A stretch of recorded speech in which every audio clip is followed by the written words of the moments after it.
கோவிந்தா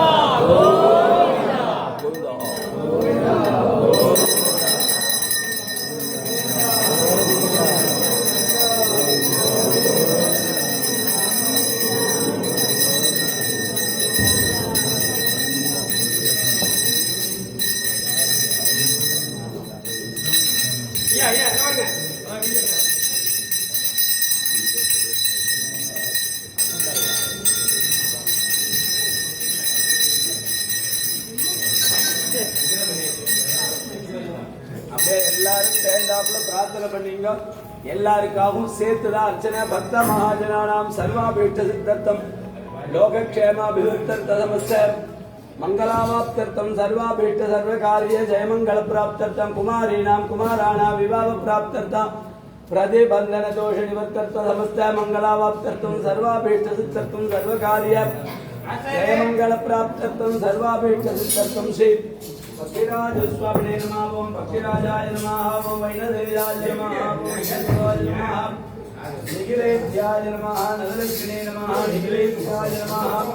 நிர்வாணேதாய நமः. வைணாதநாயகாய நமः. ஸ்ரீமதே நாராயணாய நமः. பக்திராஜ பரபிரம்மணே நமः. பக்தாபீஷ்ட வரப்பிரத சுவாமினே நமः. பக்திராஜன் கல்கருடன் வைணதேயன்னு பேர். மற்ற ஊர்ல மரத்துல தங்கத்துல வெள்ளியில வாகனம். இந்த கல்லார வாகனம் வருஷத்துல 2 முறை சுவாமி புறப்பாடு. மார்கழி பங்குனில தாயாரின் பெருமாளை சேர்த்து வச்சதுனால கல்யாணம் ஆகாதவங்க, குழந்தைங்க, பதவி உயர்வுகள், வியாபார அபிவிருத்தி, நவக்கிரக தோஷம், கால சர்ப்ப தோஷம், பக்ஷி தோஷம், ராகு கேது தோஷங்களை பொறுத்து கொண்டார். குருவாரத்துல ரொம்ப விசேஷம். வியாழக்கிழமை தான் முக்கியம். இங்க தாயாரின் பெருமாளை சேர்த்து வச்சதுனால பிரார்த்தனைகள்லாம் கருட பகவான் தான். பெருமாளும் தாயாரும் கல்யாண கோலத்துல கட்சி கொடுக்கிறார். பிரார்த்தனை கருடன் பெருமாள்கிட்ட கிடையாது. அர்ச்சனை எல்லாம் கருடனுக்கு தான். எப்போதுமே நித்தியபடியில எப்ப வந்தாலும் கருடனுக்கு தான் அர்ச்சனை. பெருமாள் தாயார்ட்ட அர்ச்சனை கிடையாது. புரட்டாசி சனிக்கிழமை 4 சனிக்கிழமை பெருமாளுக்கு ஒவ்வொரு விதமான அலங்காரம் நடக்கிறதுனால இந்த 4 சனிக்கிழமை பாத தரிசனம் ரொம்ப விசேஷம். பெருமாளுடைய பாத தரிசனம். பாக்கி நாள்லாம் உற்சவமூர்த்தி அங்க இருக்கிறதுனால பார்க்க முடியாது. உற்சவமூர்த்தி இப்ப நவராத்திரி மண்டபத்துல 104 மண்டபத்துல இருக்கிறதுனால அங்க தரிசனம் பண்றதுனால இங்க பாதம் பார்க்கலாம். இந்த 4 சனிக்கிழமை ரொம்ப விசேஷம். புஷ்பத்தினால அலங்காரம் பண்ணும் பொழுது மனசுல உள்ள கஷ்டங்கள்லாம் பொறுத்து தோஷங்கள்லாம் நிவர்த்தியா இருக்கு. அதனால புஷ்பங்கி தரிசனம் ரொம்ப விசேஷம்.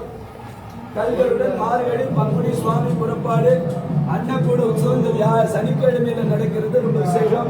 இந்த புரட்டாசி 4 சனிக்கிழமை தரிசனம் பண்றதுனால வீட்டுல அன்ன தோஷமே இருக்காது. எப்போதும் அன்னம் ஃபுல்லா கிடைச்சுட்டே இருக்கும். ரொம்ப விசேஷம். கல்யாண கோலத்துக்கு காரணம் கருட பகவான். மூலவருக்கு புஷ்பங்கி அலங்காரத்தை நீங்க சேவிக்க முடியாது. அதனால இந்த அன்னக்கூட உற்சவத்தை சேவிக்கிற தற்புருஷாய வித்மஹே ஸ்வர்ணபக்ஷாய தீமஹி தன்னோ கருட பிரச்சோதயாத். கோவிந்தா.